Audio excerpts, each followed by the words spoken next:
91 సంవత్సరాల టీటీడీ పాలక మండలి చరిత్రలో 3 సార్లు పాలక మండలి సభ్యునిగా 2 సార్లు తిరుమల తిరుపతి దేవస్థాన అధ్యక్షుడిగా అవకాశం ఇచ్చిన మహామూర్తి శరణాగతి తండ్రి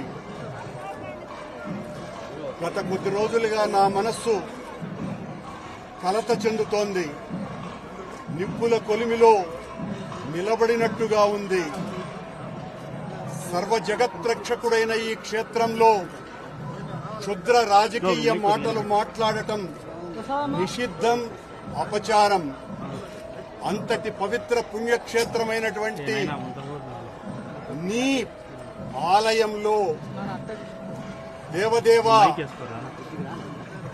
నీ అన్న ప్రసాదాలలో అత్యంత పవిత్రమైనటువంటి లడ్డూలో కళంకితమైనదని కలుషిత రాజకీయ మనస్కులు అత్యంత దారుణంగా ప్రవర్తిస్తున్నారు.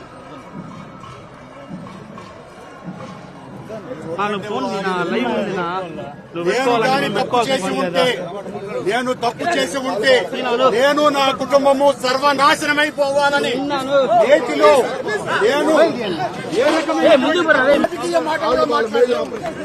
నేను ఏ పరీక్షకైనా సిద్ధం.